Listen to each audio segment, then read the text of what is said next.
There are shows with psychics, and there are shows with doctors. but there's no show like The Psychic and the Doc. Your practical paranormal power unleashed. This show synthesizes the talents of world-class medium Mark Anthony, the psychic lawyer, psychic explorer, and street smart spiritualist, behavioral psychologist, Dr. Pat Baccili. All subjects are on the table and no topic is taboo.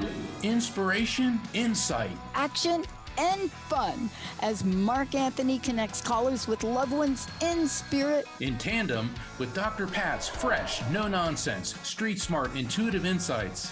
And she is hilarious. Extraordinary problems Require extraordinary solutions, which may come from this side or the other side. This is The Psychic and the Doc. And it starts now. Everybody, this is the Transformation Network. This is the Psychic and the Doc. I'm Mark Anthony, JD, Psychic Explorer, also known as a Psychic Lawyer, and I'm here with my esteemed colleague and co-host, the world-famous Dr. Pat Baccili. She's been the host of the Dr. Pat Show for the last 2 decades plus, the founder of the Transformation Network, and one of the top influencers in the psychological field worldwide. And the Psychic and the Doc, we're here to take your calls. It's 1-800-930-2819. And we have a really great show tonight. Yeah. Today is National Respect for Parents Day. Yeah. So everybody, this is time to call in and maybe I'll be able to connect you with your parents in spirit, or you can share a heartwarming story or what you've learned about your parents. I know, Dr. Pat, you talk a lot about your biological mother and your stepmother, and they were apparently 2 remarkable women that just shaped the course of your life. Yeah. I have the triple goddess. I have my birth mother. I have I don't know, where do we come up with the term stepmother? I don't even understand that. So maybe Rocky can do some research on that. It's kind of the oddest term. So I have mom number 1, mom number 2, and mom number 3. Mom number 1, my birth mom. Mom number 2, my mom that, came in, my dad remarried. But mom number 3 was Linda's mom. And in a show where we have more time, I think we're put on a pathway, and there's this destiny. There's these little puzzle pieces that get laid out in the world. And even though really learned a lot from mom number 2, I needed mom number 3 to teach me how to be a good human being. And that was Joan Firing, Linda's mom. And I've often thought where I'd be if I hadn't met Linda and her mom and dad. Now, her dad was amazing. What I learned from Linda's dad, I don't even know how to put words in it. I learned confidence from the dad, from Bjorn. I learned, how do you learn confidence from somebody? You see, this is what parents, when we talk about parents, we ask what's been passed down. Mark, you've talked about your parents. And Yes. let's take a moment for that. Because when you speak about them, you speak about them in the highest of highest regard. I was so fortunate to have the parents that I did. And, when you look back on life, obviously they were not perfect people because nobody is. Children don't come with a user manual as to, if this happens, make sure you do this. But my dad was a Navy SEAL and a NASA aerospace engineer, but he always made time for me. And he was a very busy man. He worked long hours. He always made sure he spent time with me. And I never realized how valuable that was until I started getting older. And also when I was a kid, I would notice how a lot of my friends, their dads were always absent, or their dad would come home from work and then go out in the garage, sit there and drink beer and watch a TV that he set up in the garage, ignoring the family. That wasn't my family. And my mother was amazing. She and I I was fairly close with both my parents, and they taught me very important things. My dad, I could sit here all night and just talk about what they taught me, but I remember him saying, success is failure turned inside out. And that's a really important lesson. And one thing that my mother taught me was value yourself, don't overlook yourself. And we do that a lot. People beat themselves up. Oh, I'm not successful because. Oh, I can't do this because. Or we get so caught up in what other people have, or what we're not, but don't overlook yourself. We all have a unique skill set. And so in that way, my parents taught me self-confidence. Like if something didn't pan out, dad would say, well, learn from that, turn it around, and it's not how many times you get knocked down, it's how many times you get back up. And as long as you Right. get back up more than you've been knocked down, that's success. Yeah. I think, I think about, I'm sorry, I'm a little sports oriented because of the Olympics. Oh yeah. I'm a little sports oriented. And, I have this interesting view of sports, being a sports person myself, but my heart always goes out. I was really struck by this Olympics. Of course, we're talking about the US gymnastic team, but especially about Yeah. Jordan. Jordan hung in there with the team through the good, the bad, the ugly, and missed being in the all around by like what ridiculous 2/100ths of a gazillion percent. Yeah. But they talked about where she got her name from. So let's talk about that. Of course, from Michael Jordan. And when you talk about failure and his view of failure, he is the guy that literally put the trademark on the word zone. And I think about what we do learn. I also want to say that we learn, even if your parents are not the Michael Jordans of the world, even if you come from parents, maybe that gave you a really tough time, because I have both. There are things that you will learn that will help shape the human being you become. And I think we forget that on this particular day. I agree with that. And honoring our parents, and today is National Respect for Parents Day. Yes. It's very ingrained in our culture. I mean, even in the 10 commandments, one of the commandments is honor your father and mother. I mean, that's an important. And the way I was raised in the era children should be seen and not heard. I remember hearing that a lot. Now today it's like, oh, the child gets to say everything. I was in a department store recently, and there's this little kid, and he was about 7 years old, and he was yelling at his mother, I told you I didn't want that. I mean, just like berating her, and she's sitting there taking it. And I could see the look on other people's faces. Let me tell you, that kid was definitely not raised by my parents, because my dad would do you stop that, and if you start crying, I will give you something to cry about. Now, my parents didn't abuse me, but the thing is, there were boundaries being set up. And through those boundaries, we learned respect for ourselves, for our parents, for other people. And I do like the way when I see millennial parents, millennial fathers in particular, they're hugging and loving up their babies, and they're right in there with them. And I think that is really, really important. But respect is an extremely Yeah. important concept, Yeah. and it's something that we're seeing deteriorating throughout society. I I watched, okay, I'm back on the Olympics, but I watched a gentleman, uh, by all age categories in my sport, and they talk about this a lot. If you're in the Chinese national arena of table tennis, if you're 22, you're going to retire or something, they said. But there was a gentleman, his name is Omar Mohammed Assar, and he is the national representative of Egypt. And yes, did he play his heart out? But what I was struck by was his dad on the sidelines.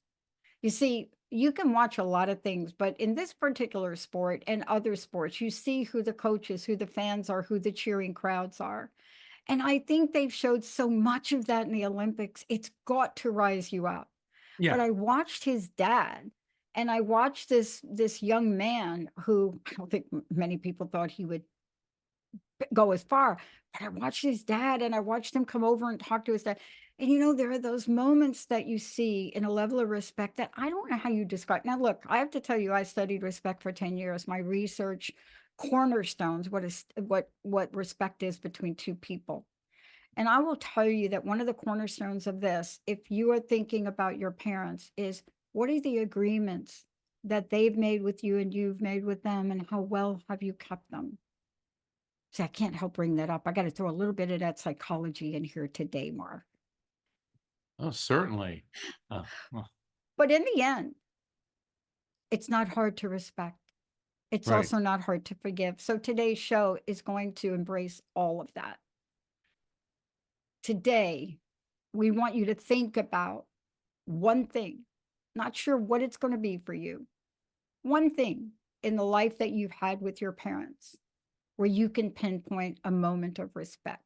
Now, I will tell you this. Here's my caveat. I got to say it because I don't want people emailing you. I'm probably going to get called out for this by the spiritual community, but I'm telling you right now, I am not talking about parents that are perpetrators, that are bullies, that Right. that Abusers. have Yeah. done horrible things. I'm not talking about that. And I do know there are some psychologists that will help you get to a place of something with them. Today, let's all try to rise up in this moment. And we've got a live call-in show here. Not only, Mark, are you going to do what you do so fabulously and connect people, but we want to help you connect in this earth plane. When you get to me, that's going to be my focus. 1-800-930-2819 for those of you out there. Mark, before we go to break, you got to tell people what you're up to and how they're going to find out about it. Oh, I got a lot of things going on. Tomorrow night, I'll be on Coast to Coast AM. That starts at 10 p.m. Pacific, 1 a.m. Eastern. And I'm going to be interviewed by George Norrie, and we're talking about the title of the show is UFOs. Why are some people abducted and others aren't? And I'm going to be sharing the insights that I have from the readings I've done for people who claim to have been alien abductees that I've done readings for. And this includes some of the most credible alien abductees in the world. So that's going to be an out of this world show.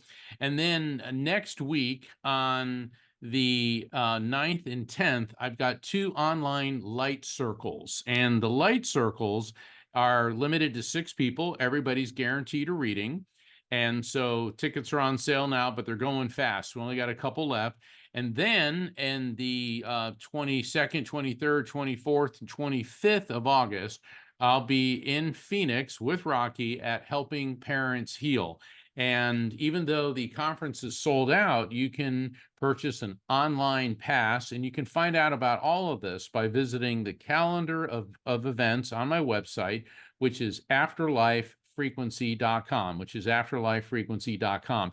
And that's just what's going on in August. So I'll hold position there because Rocky's got me booked on all kinds of great things. And we're going to be going to the phones shortly. This is a call-in show, 1-800-930-2819. Dr. Pat, remember you said, Rocky, look up definition of stepmother. Did you see that Yes. in the chat? Oh, go ahead. Okay, so because I haven't thought about it, but where the heck it comes from? Thank you, Rocky. 8th century Latin word, steop, meaning orphan. We need another word. I just think we need another word. I think we need another word. Often when surviving parent remarries the woman or man, they step into the place of the parent. Oh, that makes sense. The child grieves. That, Okay, I mean, thank you, Rocky, for that. well, it I makes sense get it because now. They step yeah, into. They step they into. step into the role. I always wondered about that too. Thanks, Rocky. Yeah, it's a Latin word, steop. I guess that's steop or steop. Anyway, I mean, I've certainly as an attorney and as a doctor, we've all had to learn Latin terms, but Oh, that doesn't mean we're pronouncing it the way the Romans did. So. well, on another note, this is the moment. Take a breath. When we come back, take a breath. This is the show of respect. Let's take a short break. We'll be right back.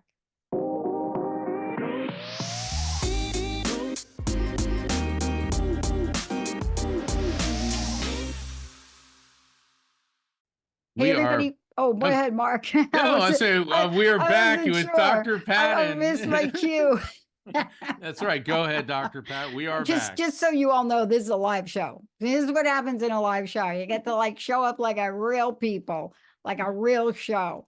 I want to just mention for those out there, we have talked about the support group. Let's just talk about it again. Yes. We talk about the support group that is available out there for people. Please, can you just talk a little bit more about it so folks understand? Yeah, it's a grieving process, but you don't have to do things alone. No, helping parents heal. I mentioned earlier that I'll be one of the keynote presenters at Helping Parents Heal convention in Phoenix, which is going to be the 22nd through the 25th in Phoenix, Arizona, and people can purchase online passes. And Helping Parents Heal is a beautiful organization, and it was formed by two women, both of whom lost children, and Elaine Boisson and Irene Volvatis. And I remember when I met Elaine Boisson, she was a presenter at International Association for Near-Death Studies. And Rocky and I met her, and she's just very, very charming, wonderful woman. And we started talking to her, and she said that Helping Parents Heal is an organization that helps shining light parents. And we asked, well, what do you mean by a shining light parent? And she said that, well, there's terms for a child who's lost parents, that's an orphan. There's the term widow, widower, but what's the term for parents who've lost a child? And shining light parents means that the light of that child shines eternally in the hearts of their loved ones and eternally from the afterlife frequency. And I thought that was such a beautiful term. And Wow. what's really awesome about Helping Parents Heal is their belief is that you can recover. A lot of groups say that, you'll never recover from the loss of a child. And as everybody knows, that is the most devastating loss of all. But they incorporate counseling, a sense of community, and mediumship. That's why there's a number of high profile mediums that will be presenting at Helping Parents Heal, because they also believe it's important to establish a spiritual relationship with your child and spirit. So Helping Parents Heal is an international organization. I believe that there will be over 1,000 attendees in Phoenix, and it's at the Wild Horse Pass, the Sheraton at Wild Horse Pass in Phoenix.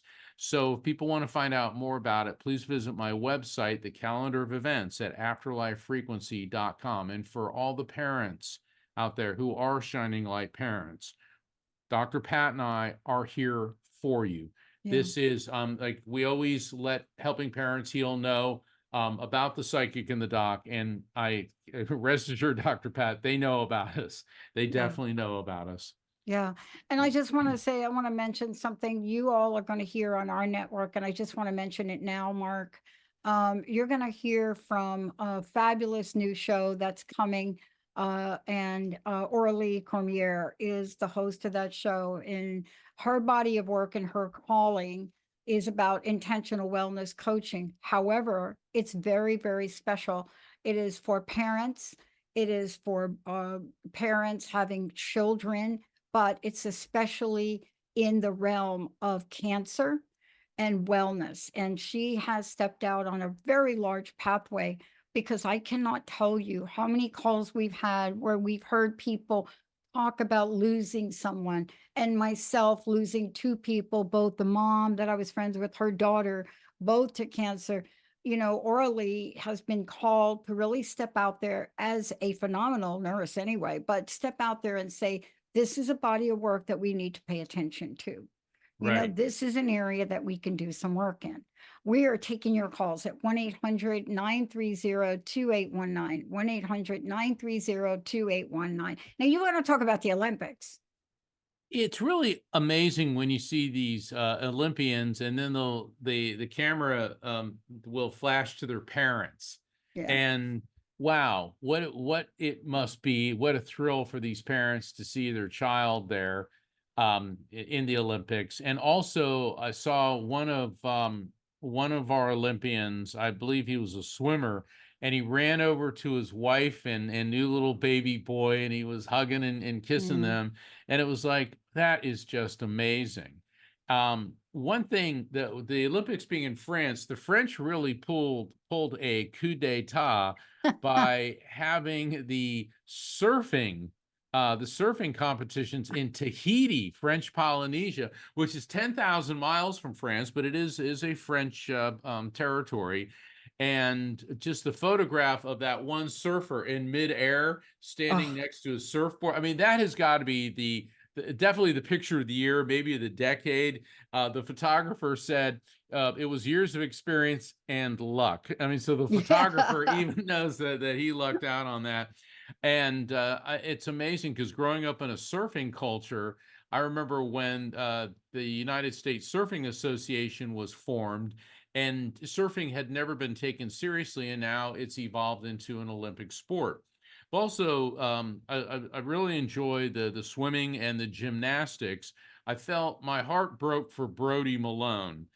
He's one of our the captain of the men's gymnastics team, and they did a backstory on him where a couple years ago he fell and broke his leg, and he's got 9 pins in his hip, and but he's recovered and he's done all this. But then you could see when he was doing the pommel horse and then the bar, Yeah. I saw like I could see like it looked like he strained his wrist and he fell, and then he fell on one of the other events.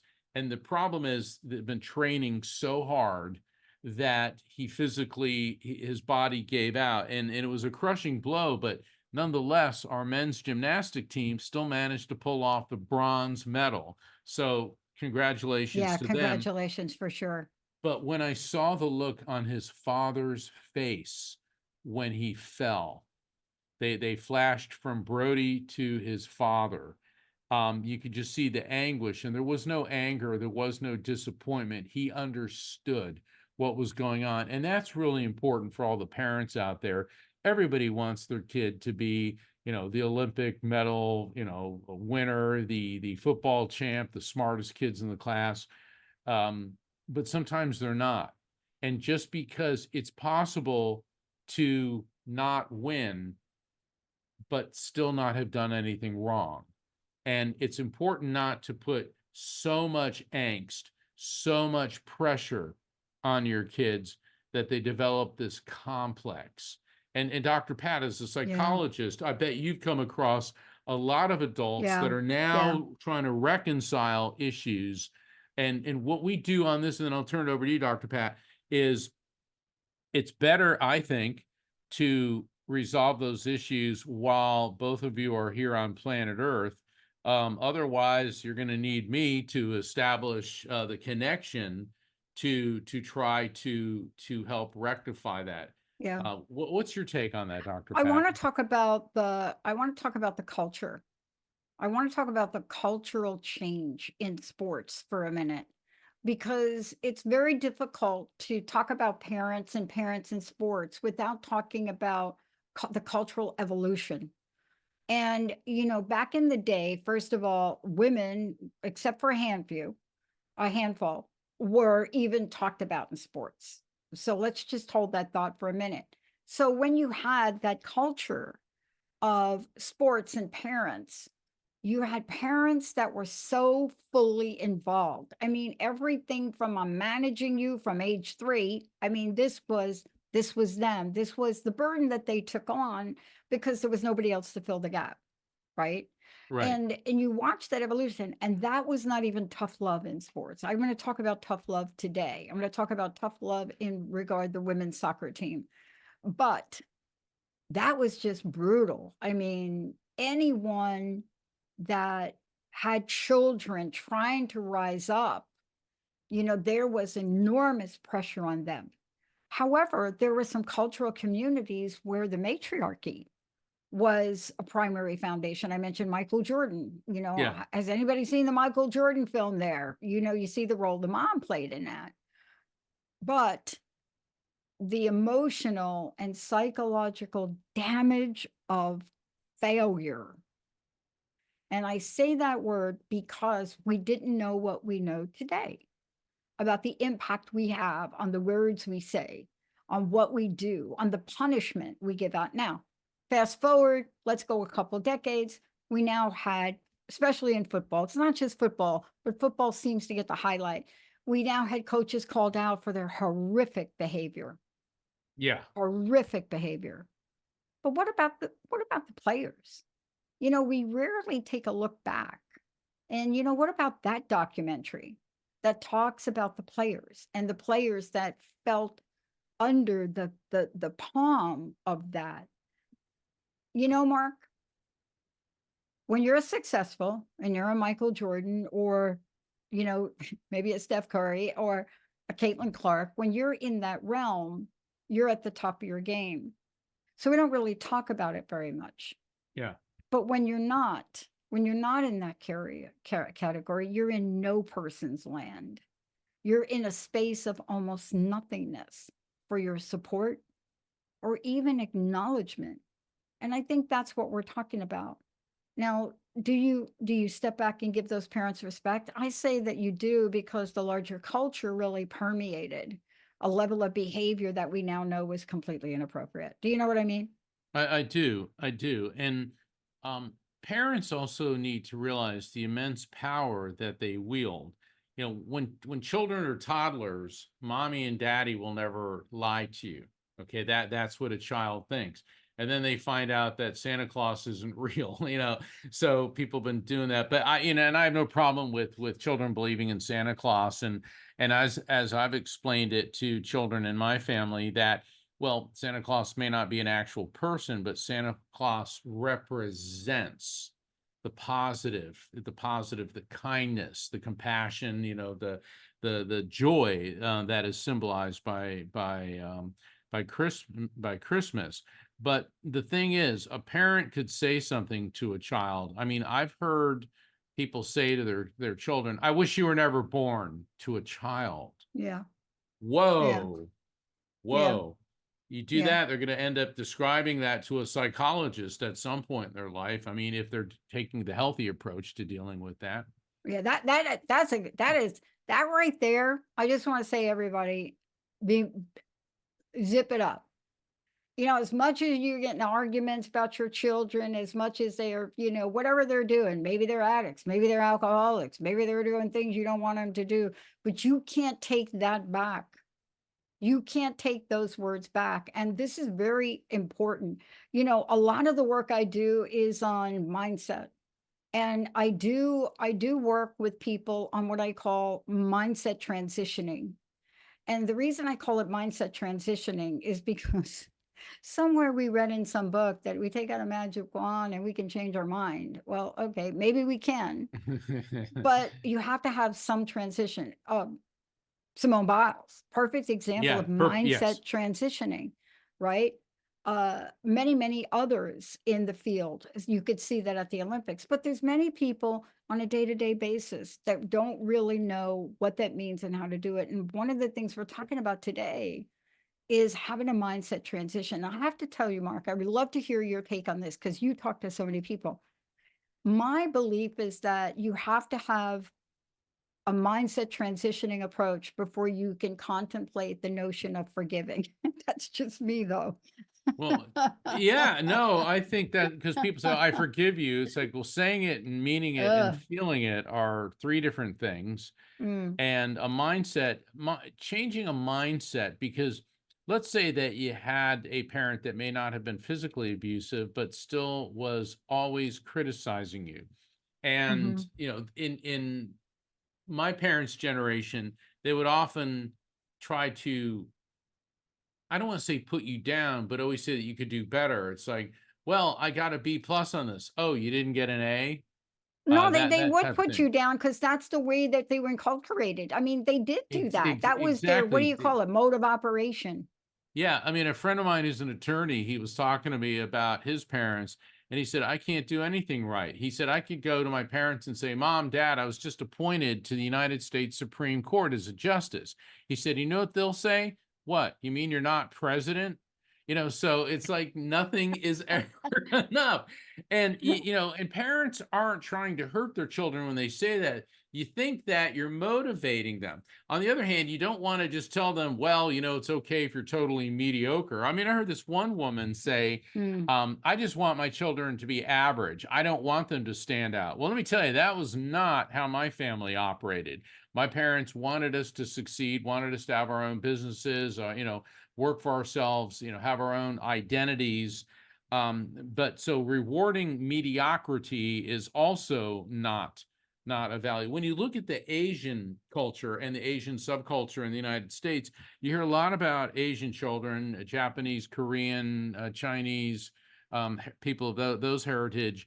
And the children are having tremendous amount of stress because of the demands that their parents put on them to succeed.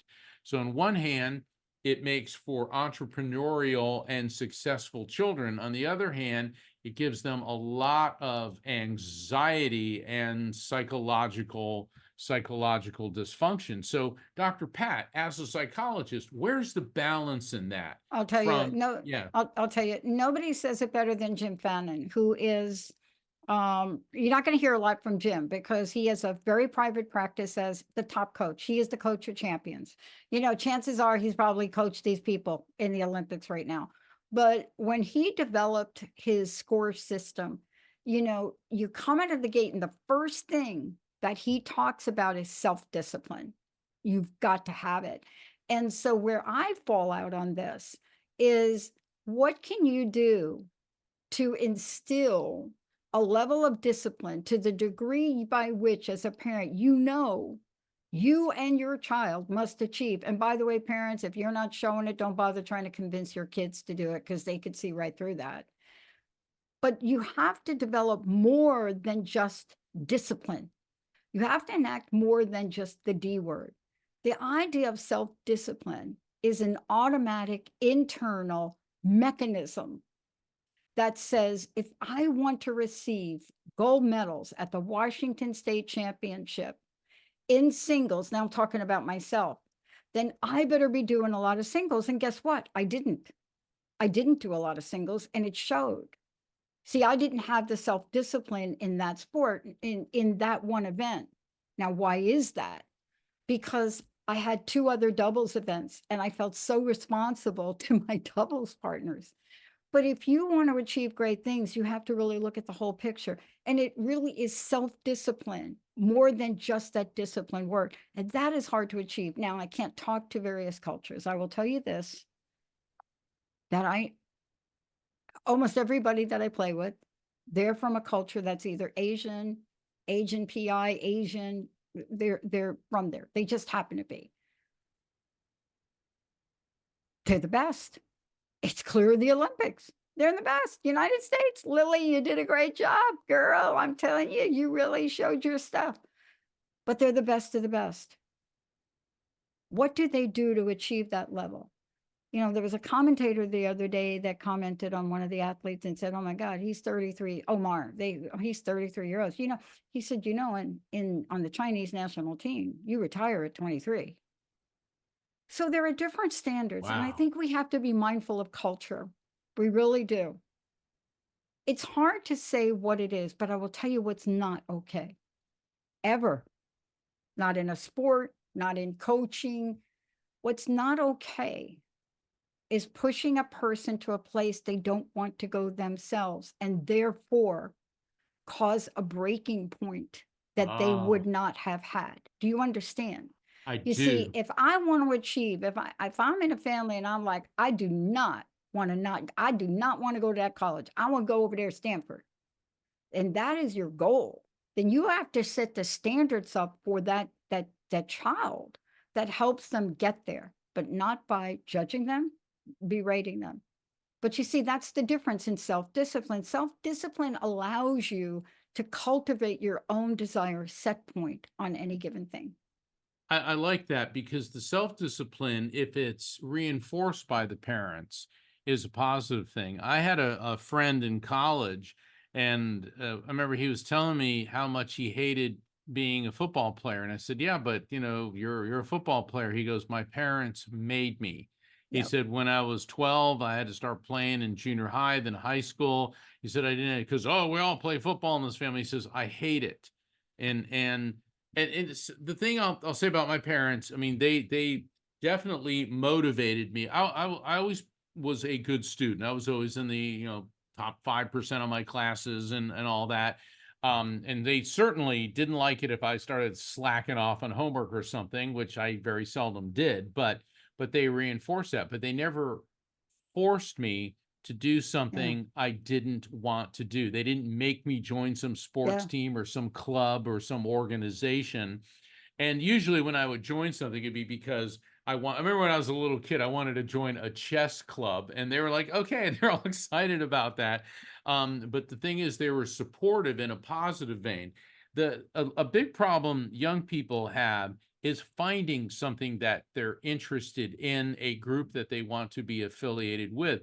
And with social media, things have changed because now there's all these online groups and things like that. But having a device and playing on a phone and or a computer, iPad, what have you, is not the same as the human interaction. And I think it's important for all people, but especially children in their developmental stages, to be a member of the scouts or some organization, or if they are athletes, to be part of a team. And if they're not athletes, if they're the kids that the smart kids that want to be part of the chess club or the science club, then they should do that. Because when you find your own tribe, you feel so much better.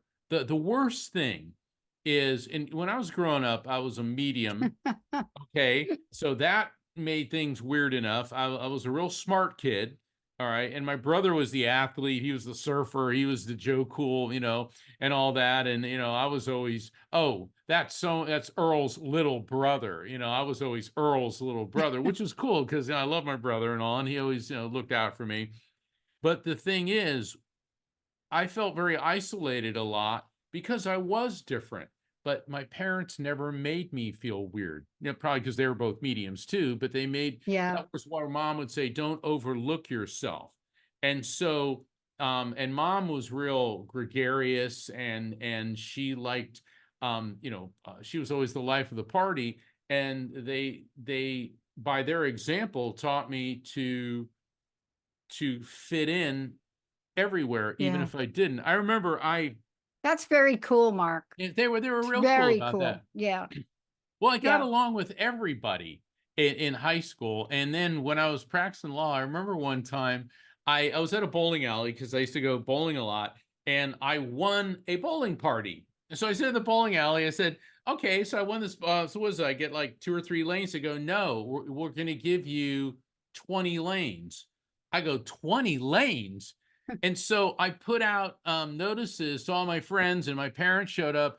There were people from every strata of society. You had white people, black people, Asian people, Hispanic people. There were, I mean, cowboys. There were gay people. I mean, there was this. I remember my mom goes, "What is this? The United Nations?" But I said, but it's the way they raised me, is to value everyone, respect. We're talking about, We're talking about national respect respect. today. Respect everyone, no matter who they are. There's an old saying that everyone in the world is my superior, and that I may learn something from him or her. And And they taught me that. this is really the key. Um, in the world we live in today, and let's just talk about this a minute. We're so over, there's a lot of conversation about social media, social media. I just want to go back in time. I just want to remind everyone, probably many of you were not even born, but I will tell you what happened. That this craze of social media that we're having, and the worry and the concern about it, it reminded me of the evolution and development of the television. Okay, now I don't know when that was happened. I wasn't born yet, but I will tell you what happened in our society. What happened was, here came the TV with its what, 3 channels? I don't even Yeah. know. Yeah. But at some point it got to 11. And I'll tell you what happened. What happened to that, there are 3 generations, not just, there are 2 decades of children that this happened to. Nothing would take the place of the moms sticking them in front of the TV. And that's what you did. And so when everybody talks about, oh, you're not exercising, the what happened to multi-generational children born in the 60s, 70s, right? Coming out of Right. that, late 50s, 60s, 70s, you were TV obsessed, completely TV obsessed. And we don't talk about that. And somebody asked me the other day about how you feel about social media. And I said, what do you mean how I feel? Well, what do you think the impact's going to have? I said, you need to either catch up or shut up. And they looked at me like, really? I said, think about it. We can sit here and talk about social media. It's not going away. You can sit here and talk about AI. It's not going away. But what are you doing it? What kind of critical culture are you creating within your family about it? And by the way, if you don't want your children to have cell phones or do social media, don't give them to them. But then what are the consequences of that? Do you know that TV, from a psychological perspective, became the #1 punishment device? That's right. No TV. Ah! And what is it now? What is it now? They take your phone away. They try to take your phone Try to away. take your phone away, no computer.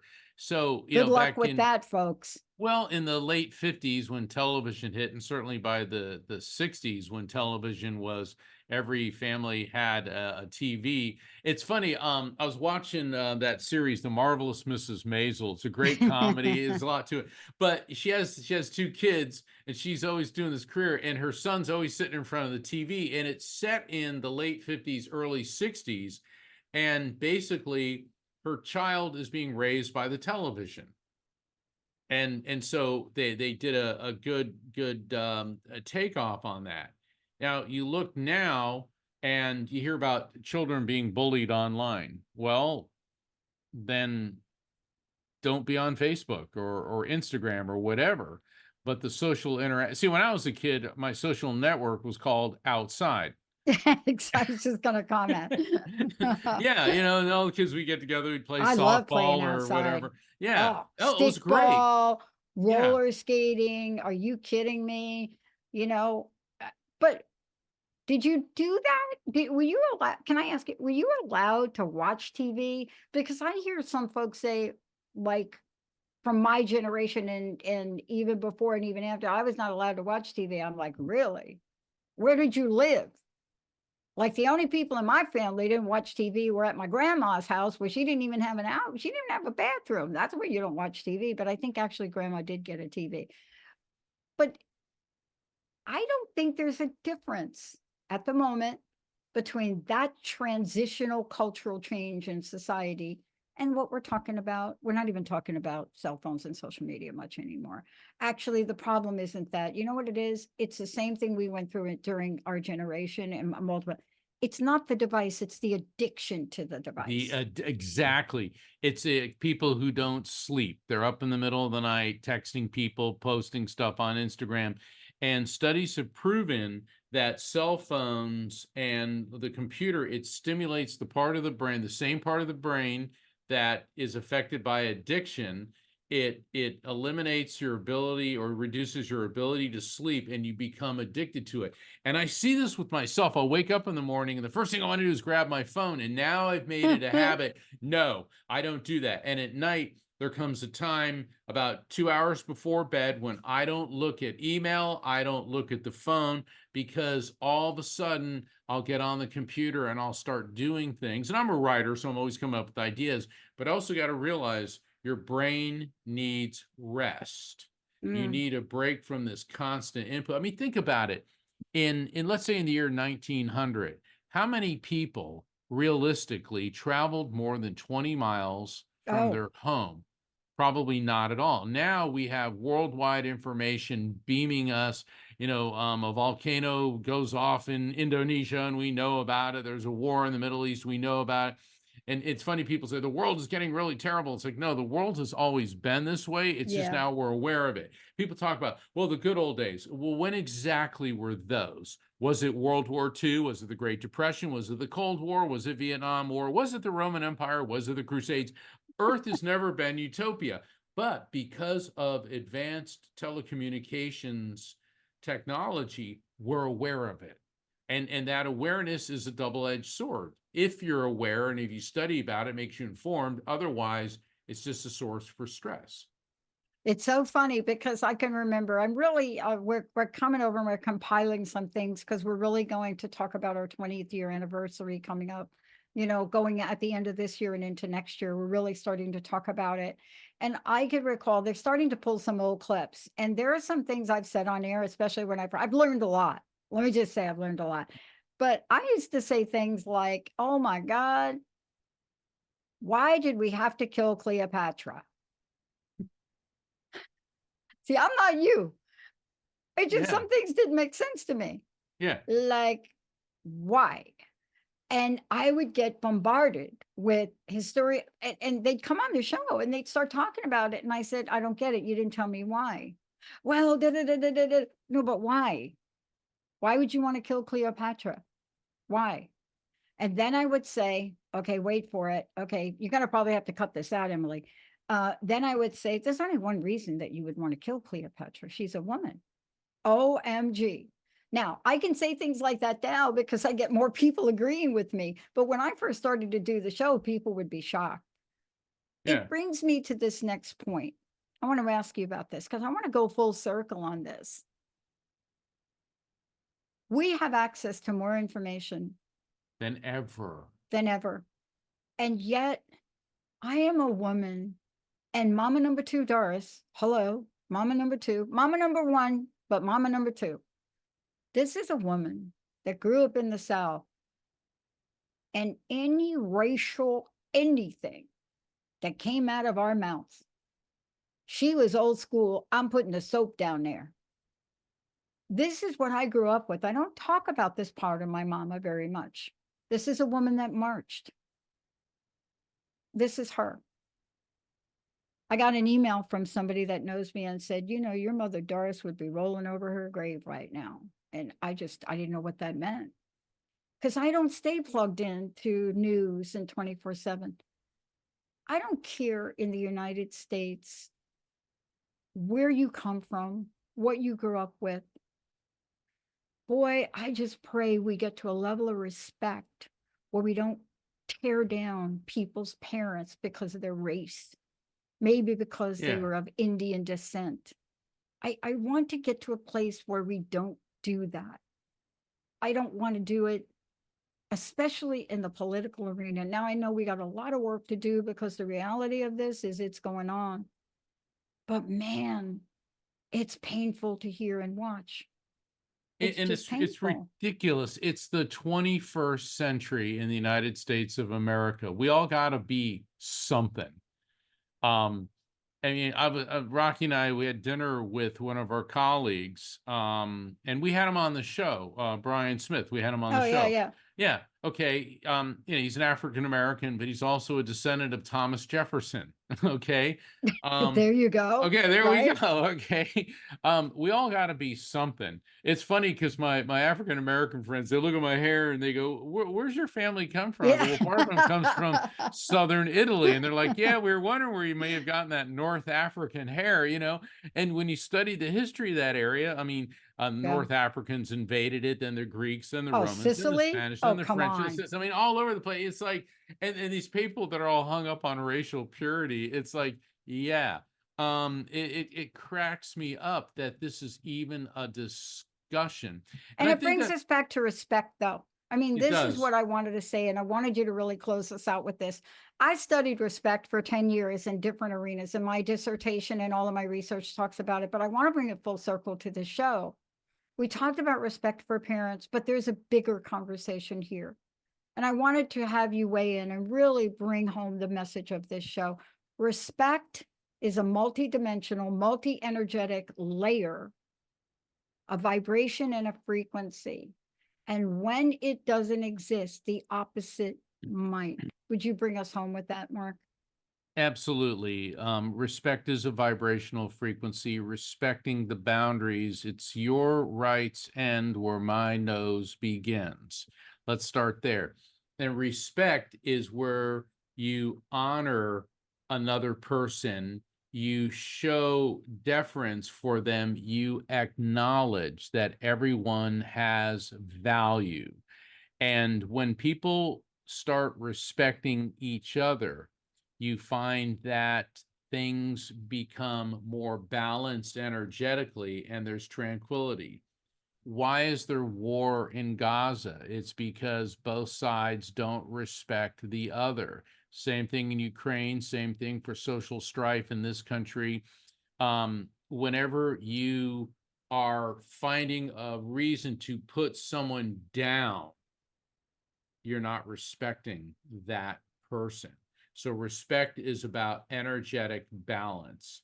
And with that, the psychic and the doc, we're going to be back next week because that's what we do. We are here for all of you. It will also be a call-in show next week. And sometimes we have shows where we don't get callers, but that's okay because everyone needed to hear about respect. Yeah. Everybody here has parents, whether you knew them or not, and it's important to respect your parents, and through that respect, learn to respect yourself and others. I just got 2 text messages from somebody that said, Pat, you and Mark are talking about respect.